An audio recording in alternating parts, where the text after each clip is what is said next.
to the City of Healing. This is your sister, Sinette Enter Angela. As you can see, kind of demonstrated cooking lion's mane, which is a mushroom. And I've had lion's mane before, but I had it, someone else had cooked it for me, and it was more like a stew and sort of seafood flavor. And it does have the texture of lobster or seafood or shellfish, crab, even though I can't eat shellfish. But when I did have it, this is the consistency of it. And lion's mane is, when I tasted it the first time, it was interesting. It tasted like meat. I would not have been able to tell the difference if no one would have told me. As we know, mushrooms are more closely related to humans than they are to plants, because they do as humans. They breathe out carbon dioxide, but they breathe in oxygen. And that is the similarity that they have to humans. So that's very interesting, actually, that a mycelium will be that closely related to humans. And they are a very interesting species indeed. Lion's mane can be found probably in the forest and on a decomposing tree. And of course, some people can also bring it in their home and maybe grow it off of some cedar wood or some oat. And the thing that you want to make sure that you are consuming from it is the flower portion, which I showed, of this type of mushroom, because that's where, in this particular mushroom, it doesn't have gills. It doesn't basically do as other mushrooms. It's kind of have what they call teeth because it's furry. And the particular one that I had, it was kind of matured and kind of drying up, so you couldn't really see the hairs or the teeth on it. But it was still, really good. And as if you notice, when I cut it up, it looked like the brain. When you cut the brain and you see the cortex, it looks just like that. So we know that it's really good for the brain. And there has been, and you can look online to see all of the research that's been done on animals and some humans, of some of the findings that they have, how it is very much so good for cognitive health, for generating neurons, or what they call it, neural growth factor. In other words, it helps protect the nerve endings in the brain and also help promote the growth of it as well.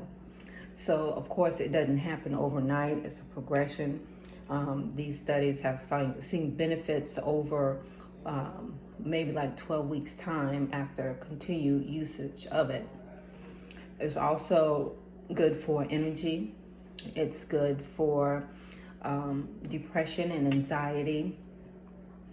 It's an antioxidant. It's good for the immune system. It has selenium. It has zinc in it. What else? It has B12 in it. Some people use it to help with sleep.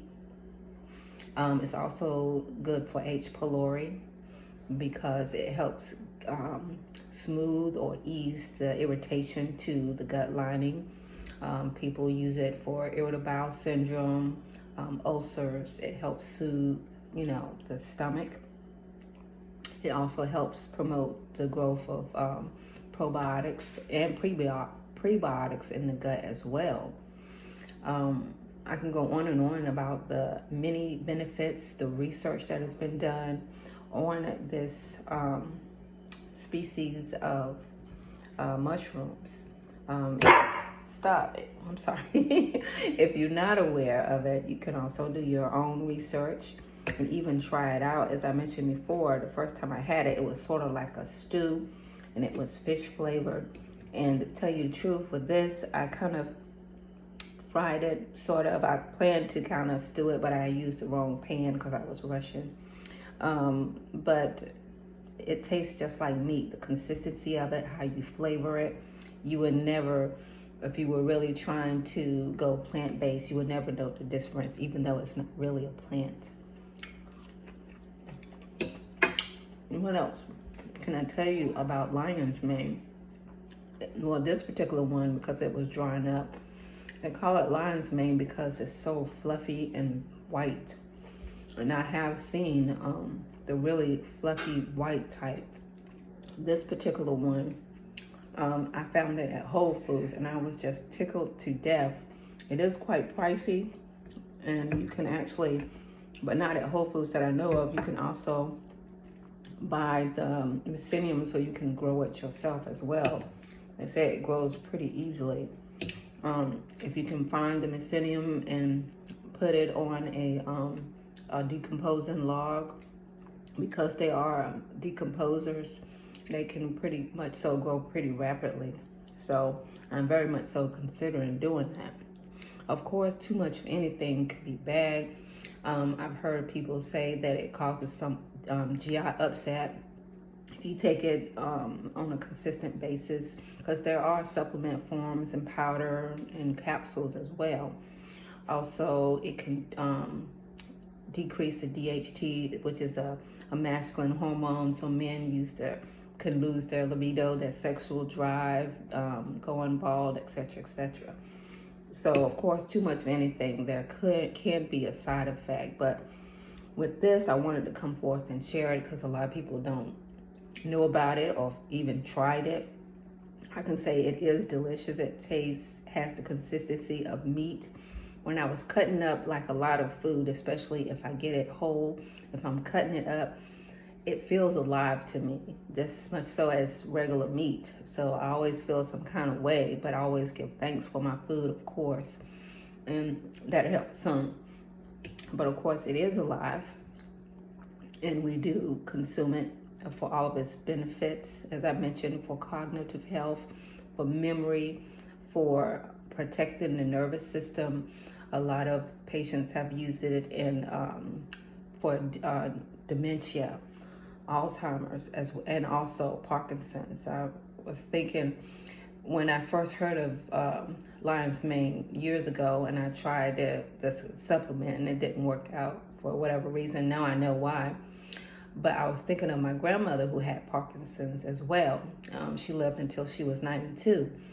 But, no one else in the family has it. But I was thinking, if we had known what we know now with supplementing with B complex vitamins and vitamin D and mushrooms like this, if things would have been different for her. Even though she had a good active life with Parkinson's, she was very active.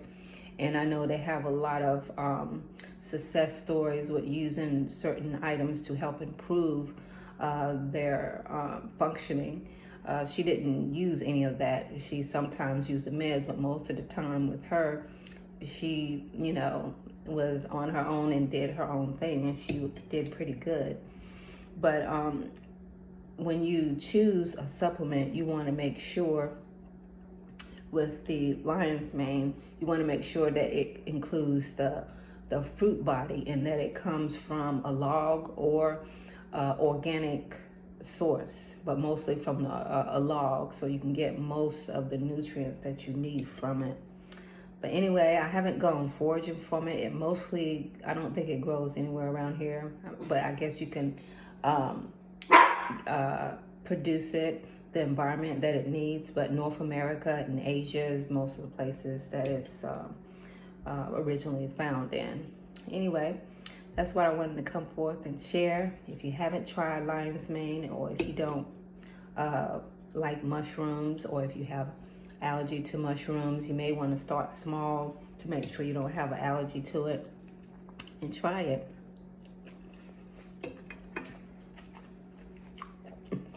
It's rather delicious. I'm gonna have to get me some more because this is really good. Anyway, Thanks for visiting the city, and I hope that y'all have a great evening. Take care.